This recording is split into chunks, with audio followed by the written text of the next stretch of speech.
Hi guys! A day in my life as a part-time content creator na wala pang sahod at hindi naman sikat sa social media. I'm back again sa ating pamalakasang voiceover for today's video.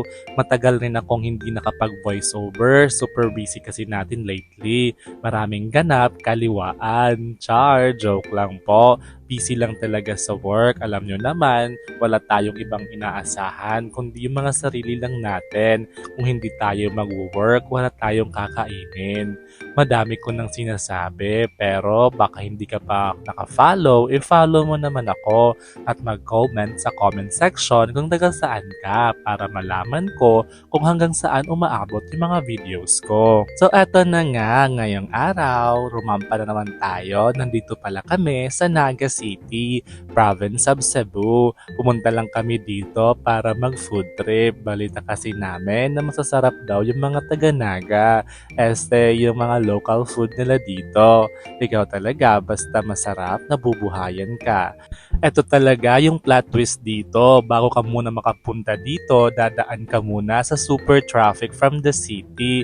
Yes po, traffic po dito sa Cebu. Kaya sa mga ibang paid content creator dyan na nagsasabi na walang traffic dito sa Cebu, huwag kayong maniwala. I-try nyo naman para malaman nyo. Going back, sumakay kami ng public transpo from IT Park, Cebu. Kasi doon yung terminal going here sa Naga City. We are actually expecting an hour ride from the city. Pero imagine, inabot lang kami ng 2 hours dala ng super traffic talaga. Kaya kung plano mo pumunta dito, iset ko na lang yung expectation mo para you can plan your time ahead of schedule. Kung magkukommute kayo, 55 pesos lang naman yung pamasahe from IT Park to Naga City.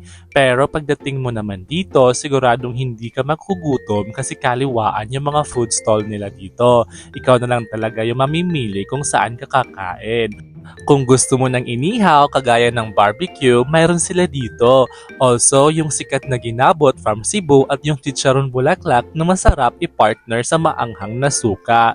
At may puso din sila dito, yung hanging rice na sobrang sikat kung kayo ay mag-food trip. Nakalain ninyo, may nakakilala pala dito sa akin at shoutout sa inyo. At alam ko, natatakam ka na sa pinapanood mo. Ano pang hinihintay mo? Tara na dito sa Naga City. Food trip lang naman yung pinunta namin dito at iba talaga yung pagkaing Pinoy. Affordable naman yung mga foods nila dito at swak na swak sa mga budget natin. Kaya nothing to worry. Pagkaalam ko, hindi naman naubos yung 1K budget namin dito. Nakauwi pa naman kami ng bahay at take note, 2 kami at may sukli pa naman. Pero depende lang din naman sa dami ng kakainin ninyo. Pero hinay-hinay lang, remember, ang sobra ay masama. At after namin kumain at nagpakabusog, kami ay naglakad-lakad at napunta kami dito sa plaza nila. At na-amaze ako sa aking nakita. Naakala mo nasa ibang dimension ka na ng mundo. Lakas maka-Singapore like ka naman, Naga City. Kasi dito pala matatagpuan ang Maria Cristina Falls. Char! Imagine that.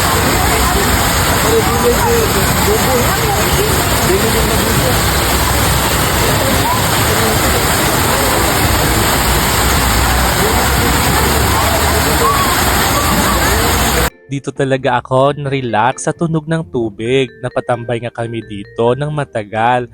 Kaso hanggang 10 PM lang sila dito open. Pero super maganda yung experience ko dito so far sa Naga City. Lakas talaga makasyala yung lugar nila dito. Instagrammable at worth it naman talaga. Hanggang dito lang muna tayo for today's video. Sana may natutunan kayo at kung hindi ka pa naka-follow sa akin, pa-follow naman at pa-comment na lang din dyan sa comment section kung taga saan ka. Bye! See you soon!